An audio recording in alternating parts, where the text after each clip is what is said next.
What's up, everybody? Welcome back to another episode of the 10-7 MMA show. And we are back with a huge show today because we are being joined by a special guest a little bit later in the show, probably somewhere around halfway through. We're gonna be joined. Oh, whoops, hold on.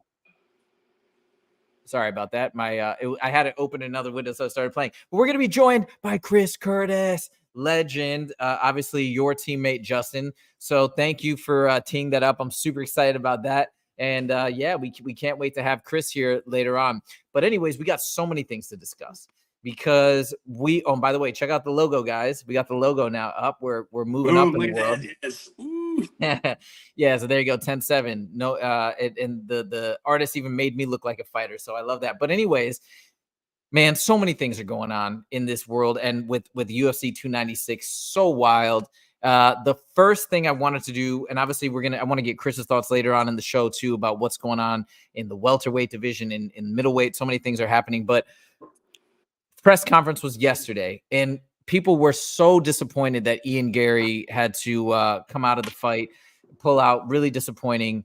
But it was still a crazy press conference. I thought it was excellent, and Colby didn't disappoint. In my opinion, he's hilarious. So I wanted to start the show today by talking about the presser, UFC 296 presser, and our reactions and our thoughts and how that plays into the predictions that we're going to get to later in the show. So, Justin, first of all, yeah, what are your thoughts? Did you enjoy it? What do you think of the presser?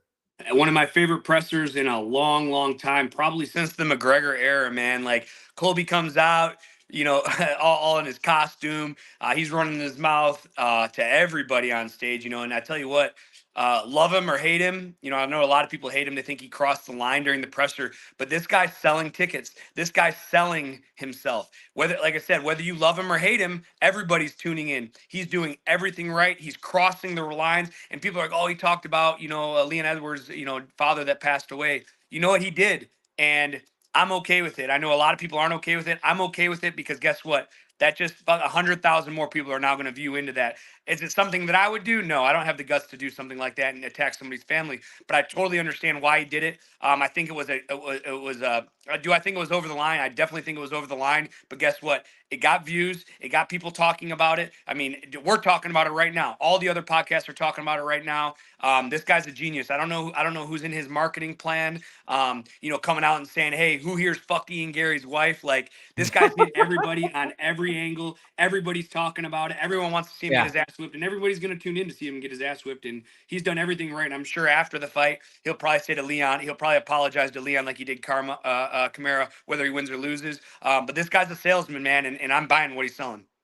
It is actually pretty impressive, the fact that he's doing all this and it's getting a reaction and it's working. The thing is about Colby is he's funny. He's really funny. And whether it's scripted or not, whether it's an act or not, which it obviously is an act, but it's really funny. He's entertaining as heck.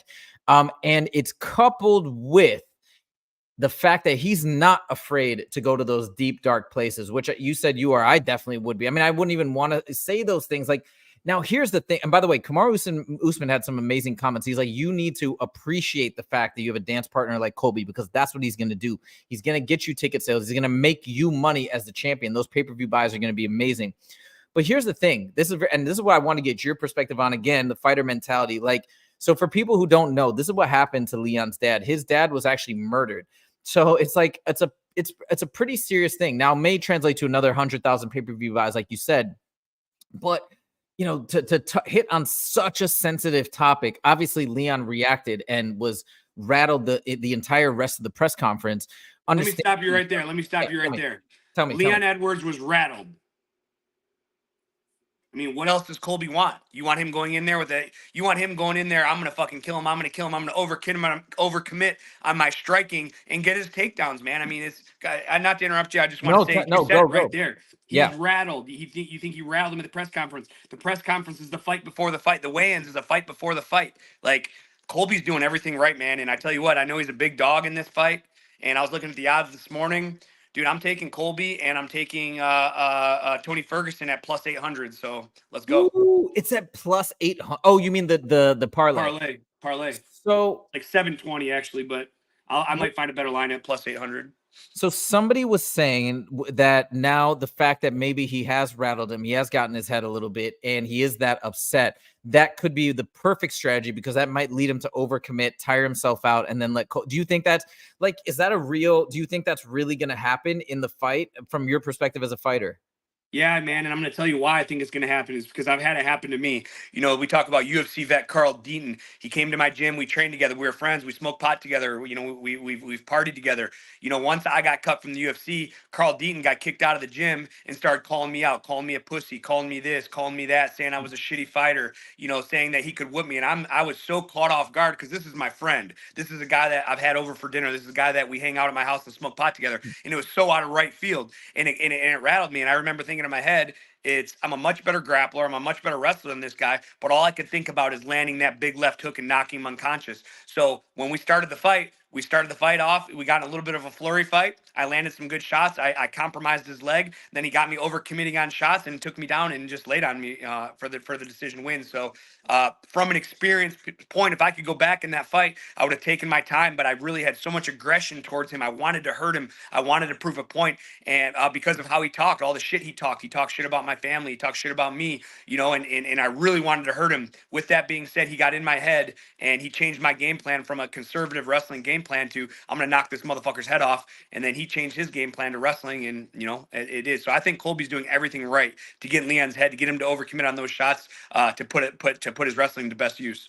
So here, I'm just going to pull up the second topic because we're already kind of talking about Leon versus Colby. So like my question then to you is, as Leon's team, right? What do you think they are doing right now? Hold on. Oops, these aren't showing up. There we go. What do you think they're doing right now to calm him down and make sure, or to try and make sure that doesn't happen? Because by the way, you know what Colby said is that he said when he's got him on the ground in grappling with him, he's going to whisper it in his ear, which is insane, but I believe it. Like, what do you think Leon's team, how are they going to get around that? I mean, it's a very simple solution, and you know, I wish that you know, that I had a little bit more of this, but more reiterating, hey man, don't let him get in your head. Stay calm, stick to the game plan, stick to the game plan, because that's the biggest thing in fighting. When your emotions start to take over, the game plan goes out the window.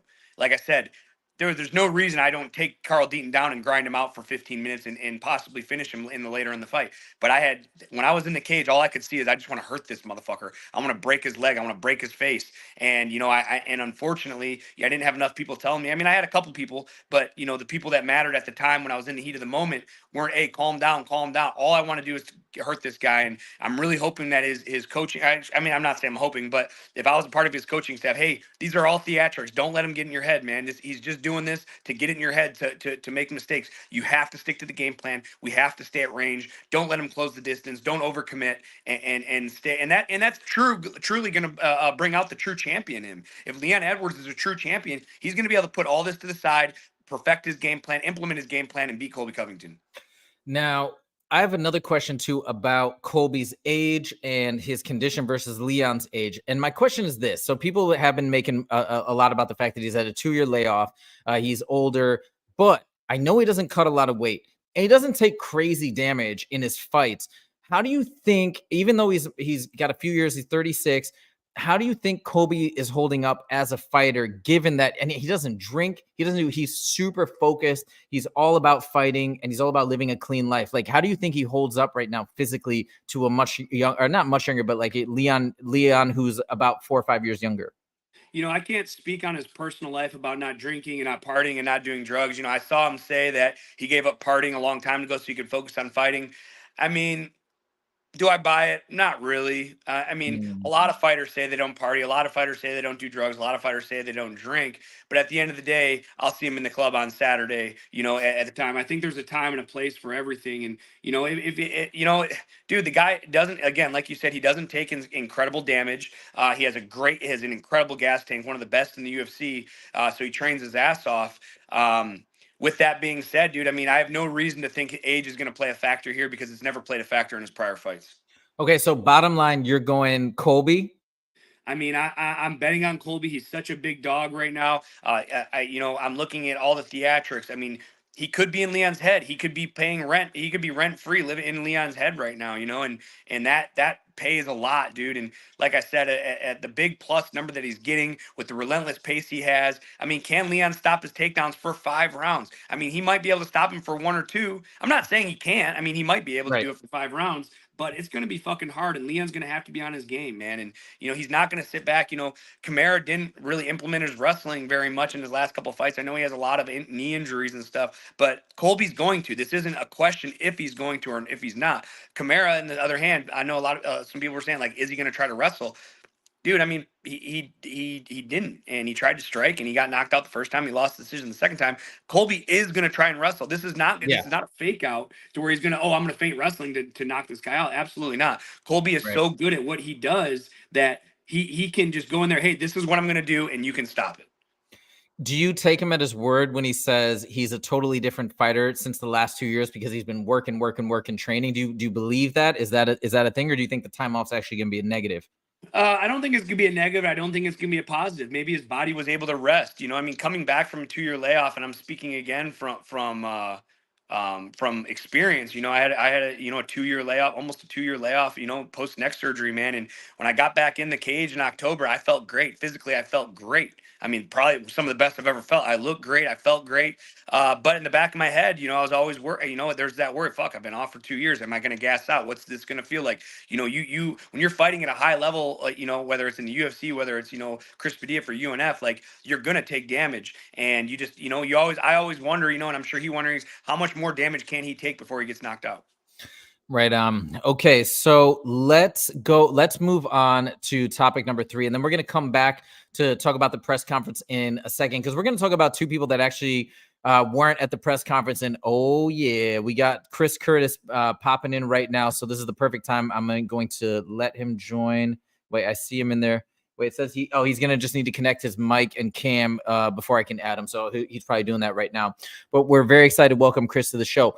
But let's talk about this next matchup, Luque versus Holland. So again, super disappointed. I think everybody's disappointed that Garry isn't able to make the fight. And I don't even know if it's been officially announced yet. I know they're planning to do it at a catch weight at 180 pounds. Obviously Luque's had this full camp preparing for a striker similar to Holland.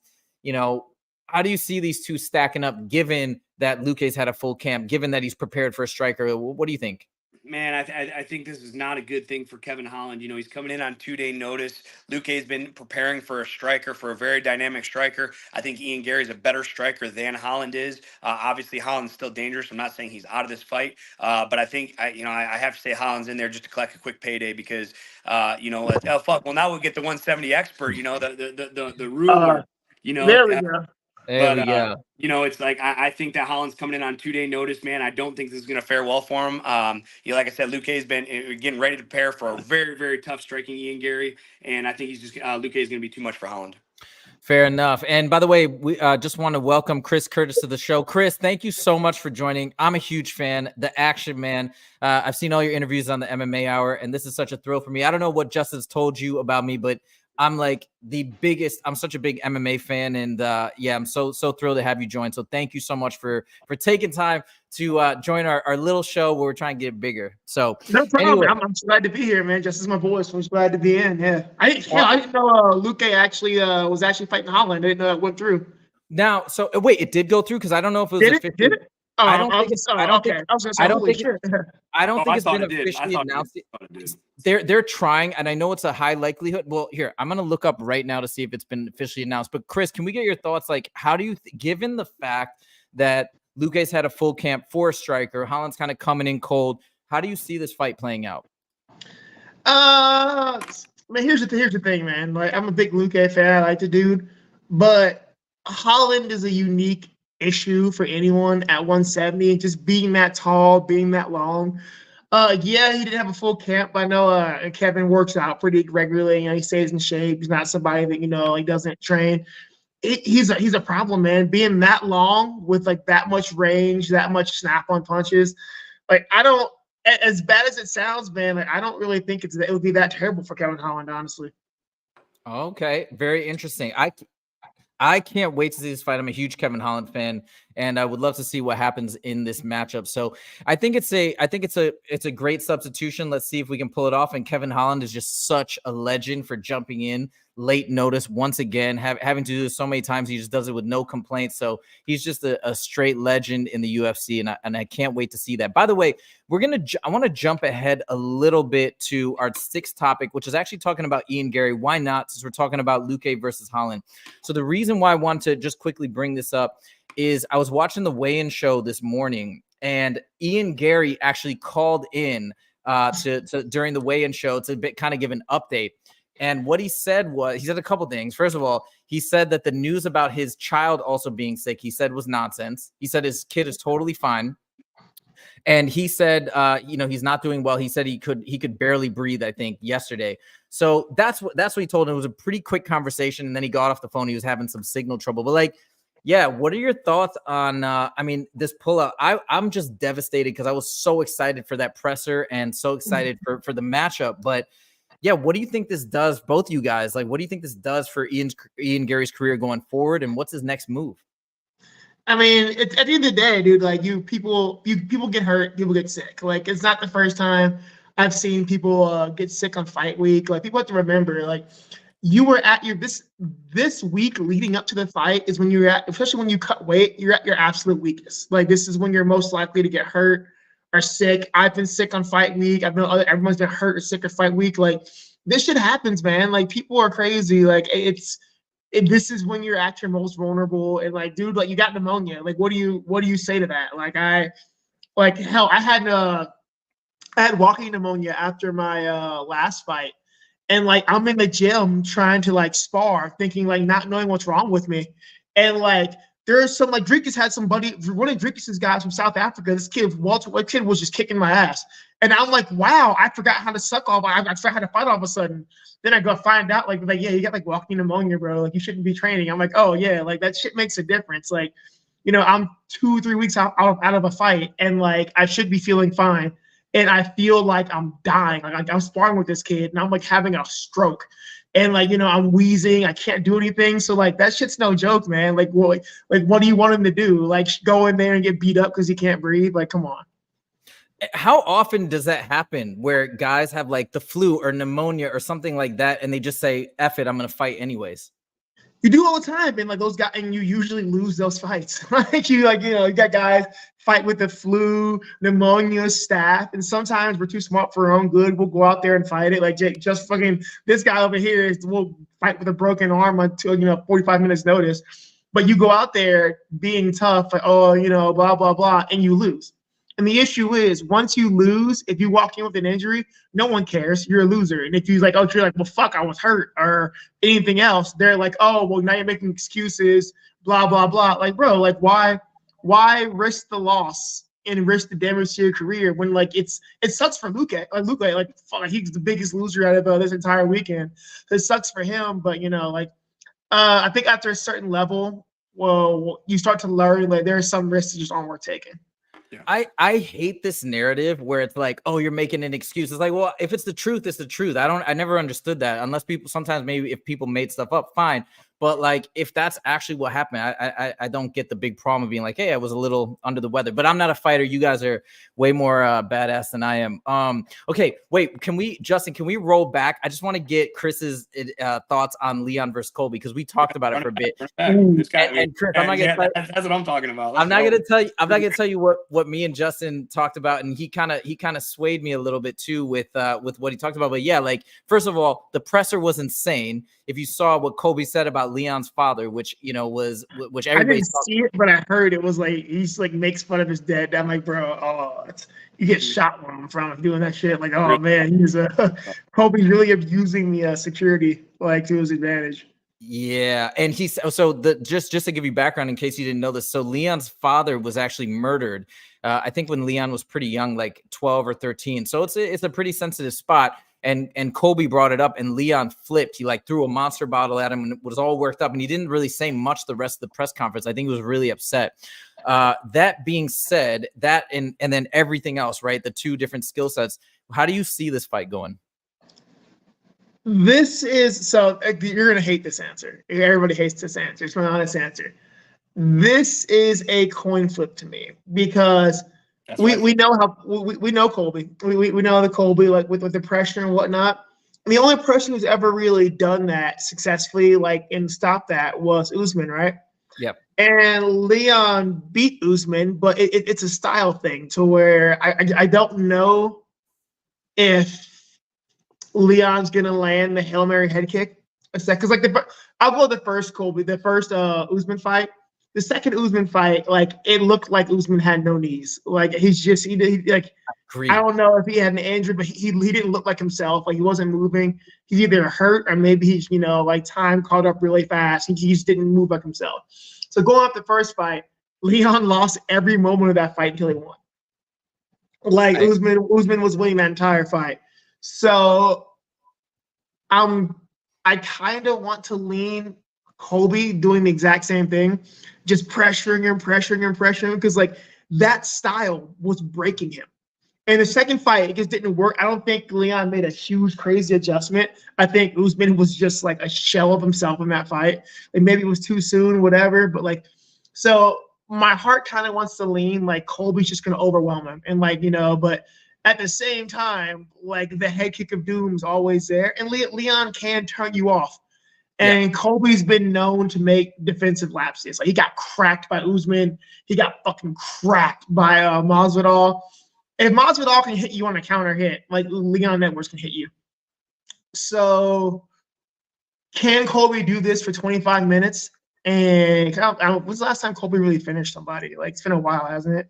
I can't remember. RDA maybe? I can't remember. Well, the RDA is a 55er, so like I'm not like whatever. So I don't think Colby's going to be like the one to finish him, but at the same time, like, can he not get finished in 25 minutes? This is a coin flip for me. Like, people were like one way or the other.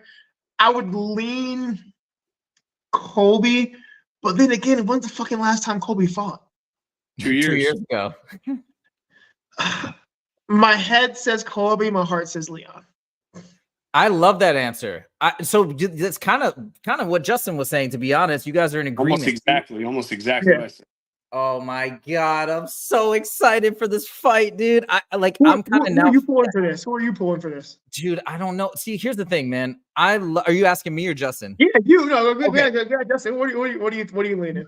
So for me, like I'm the kind of fan where I love like all the fighters in different ways. Like I love Leon's story. I think Colby's hilarious. I definitely crosses the line, but he's so damn funny, and I think he brings a lot to the sport. So, God, but like I've been saying Leon all like the entire time to the buildup. I was feeling like he was gonna win, but now you guys have basically persuaded me. I don't know. I think it'd be really interesting. I think it'd be so interesting if Colby wins for the welterweight division and what's to come next. So I don't know, man. It's crazy. And then we were just talking about this too. Love to get your thoughts on this. Like Colby leads purportedly like a really healthy lifestyle. So even though he's 36, he doesn't really cut much weight. At least that's what I've heard. And he leads a really healthy lifestyle and doesn't take like crazy damage in fights. So I'm feeling like he's probably a really sturdy 36 years old. But I don't know. It's just so fascinating. So I can't. I'm 36. I lead a very healthy lifestyle. I mean, like I don't fuck around. I'm always in shape.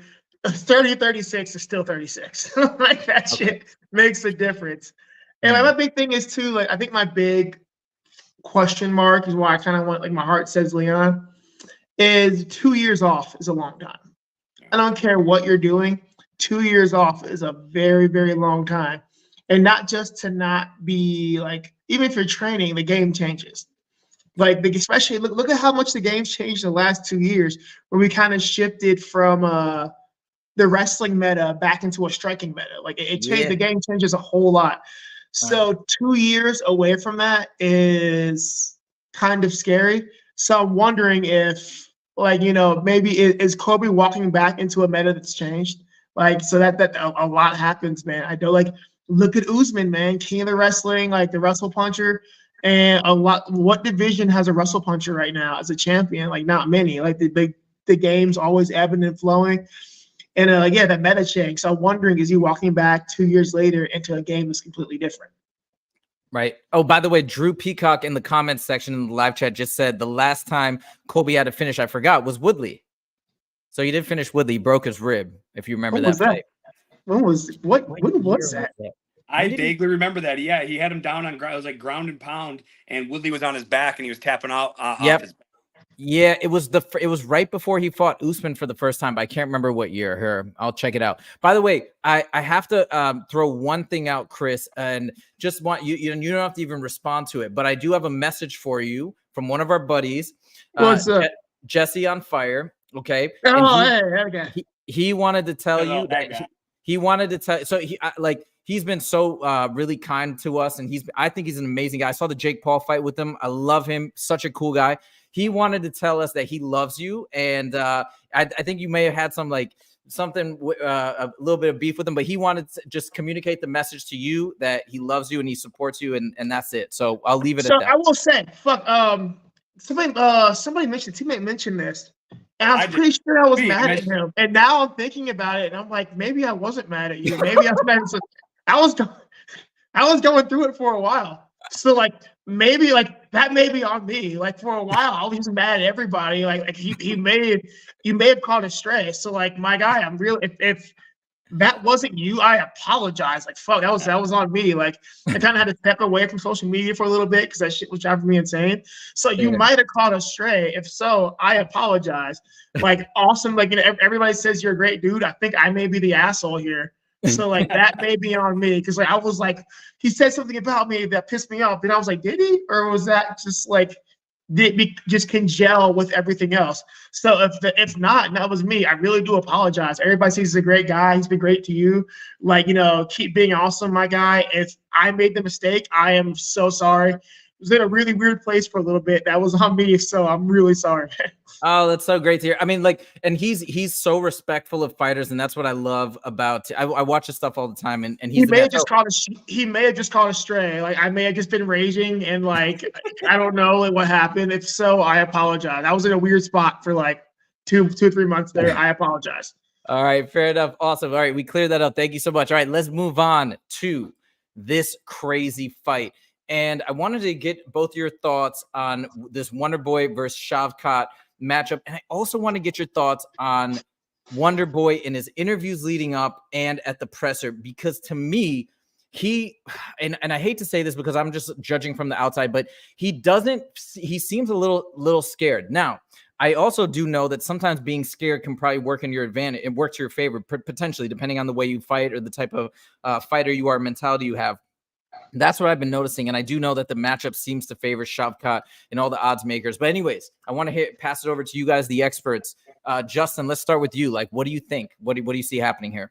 I just think Wonderboy. I'm a huge Wonderboy fan. I think he's a great person. I think he's a great fighter. He's a pioneer of the sport, but he's 40 years old, maybe 41 years old. 40. I think he's 40. I think he's a little too one-dimensional for the game now. He has that very traditional karate, background. He has that really long karate stance. I just think he's too one-dimensional at 40 years old right now to compete with someone like Shavkat. Chris, what do you think? It's hard for me to say that Wonderboy would be scared of anybody. With the people he's fought in kickboxing and MMA, I can't imagine him being scared of anyone. I think at 40, as healthy and athletic as he is, I have to feel like at 40, you start to be a little more aware of your age. I'm 36. I'm an old man in this sport now, and I'm acutely aware that I'm older than I used to be. So, man, there's so many cool fights that Wonderboy can have right now, and they keep giving him the next up and comer. What is Shavkat, a grappler, isn't he, or a punching grappler? He's got pretty solid striking as well. In fact, when he was asked about Wonderboy, and by the way, let me back up real quick. I don't want to put it out there that I'm saying Wonderboy's scared, because that could come off as an insult. What I mean is he appeared nervous. So let me put it like that. But Shavkat, they asked Shavkat during the press conference, how do you respond to the karate stance and that karate style? And his response was the one thing he said. He goes, I fight pure MMA, mixed martial arts. That's all he said. So it's kind of like that's what his style is, a combination of grappling, striking. There you go. So, you got to remember, though, man, I've seen Wonderboy have a fucking really great match against Woodley, who couldn't, struggle to get him down, whatnot. Wonderboy can wrestle. Wonderboy can wrestle when he wants to. I guess he prefers not to. He can grapple. I think it comes down to, how old is 40?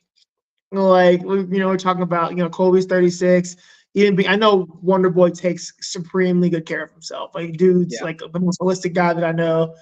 But you got to ask, well, I guess we'll see, like, how old is 40. I know Prime Wonderboy I would like not bet. I would take him in this fight. Like, I think Prime Wonderboy was great against MMA guys. Like, for sure, look how many guys he stomped when he came in who were MMA guys. I'm curious to see like how he wears 40. So I mean, we'll see on this one. But like, they do him no favors. But he said he wants to fight for a title still. So like, this is the path you have to take. Mm-hmm.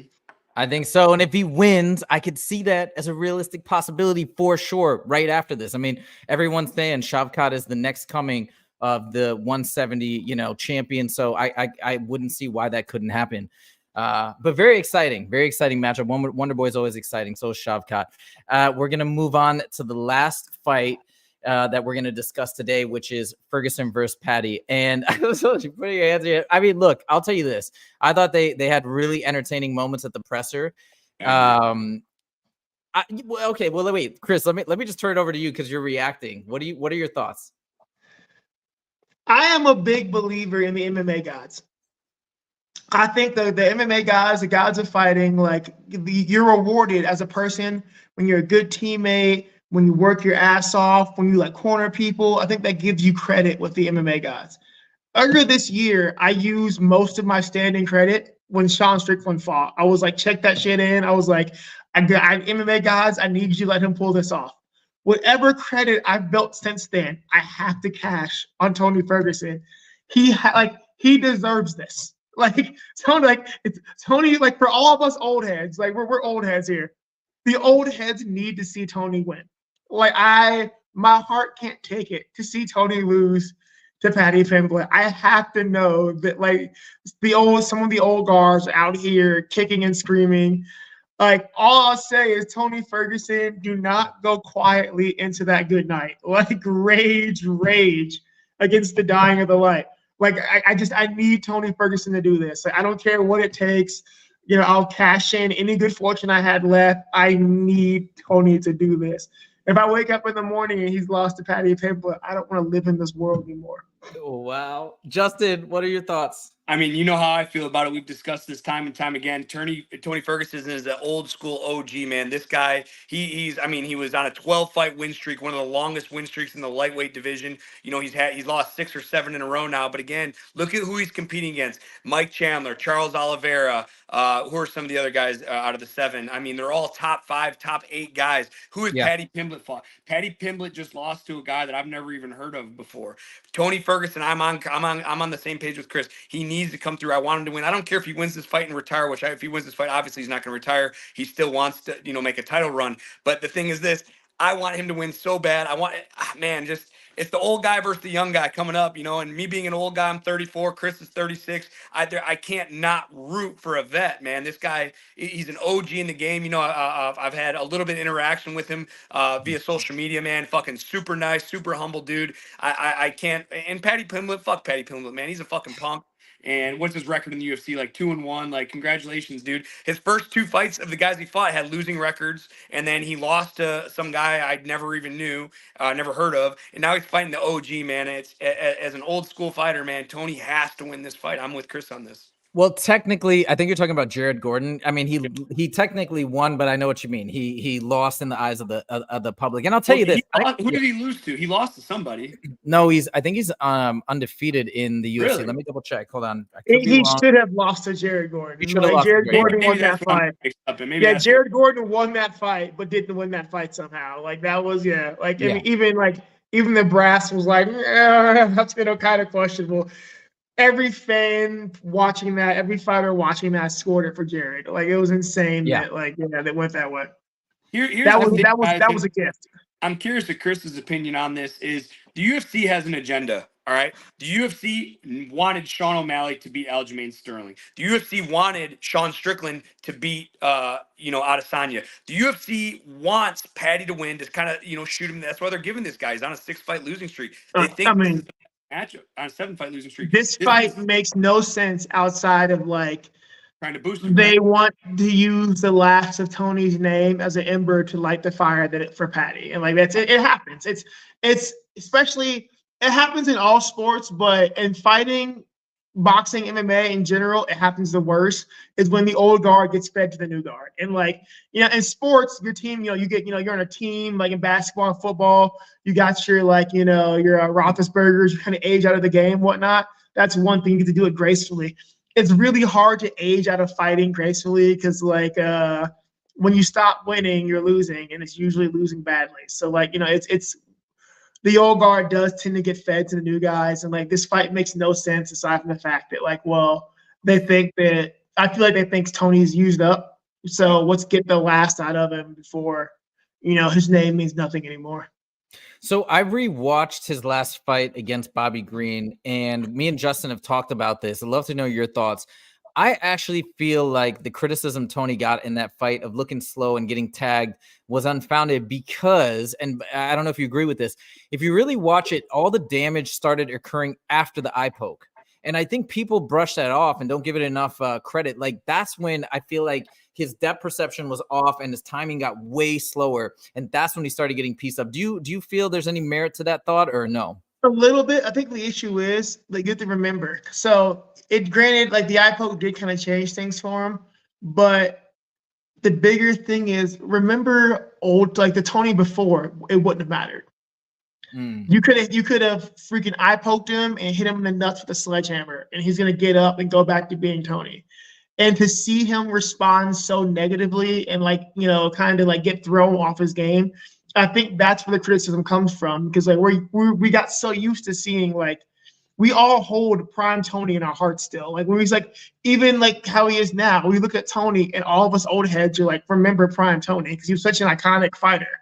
So to see the differences now, it's fair. He's getting older and he's got injuries and whatnot. But to see such a drastic difference is where that criticism comes from because people were it's not that he looks terrible, is he doesn't look like old Tony. And that's going to be, even when he looks good, when he has moments, it looks great. He doesn't look as great as he once did. And that happens for every fighter, even GSP versus Bisping. GSP didn't look as good as he used to. But, it was a less graceful decline than Tony versus old Tony. That's a great point. And I want to leave it like this, okay? Because we're about to wrap up here with the show. And again, Chris, thank you so much. This is such I'm glad to be here. It's awesome. Well, no, we really appreciate it. It's so cool. Here's the dream scenario in my mind because I actually like Paddy. Okay, and this is what would this be amazing if they had a crazy fight? Paddy's kind of winning throughout, dominating, and then Ferguson comes in at the end, clinches the victory, but Paddy still has a good showing. Paddy's young; he'll move on. He'll keep fighting. Right? What do you guys think? That'd be, in my opinion, that'd be a dream scenario. Tonio goes out like a legend. It'd be perfect. Here's the thing. How old is Paddy? 20-something, early 20s, mid-20s? He is, I'm looking it up right now. He is 28. Oh my God, he's so young. Oh shit, he's older. He's older, but he's young in the sport still. Yeah. Paddy can lose and in 2 years, no one will care. Yeah, exactly. He's still got time. He's what, 30s, your prime in the sport. So he's still entering his prime. Paddy's fine. He's, I don't dislike Paddy. He can be an annoying idiot. But at 28, we were all annoying idiots.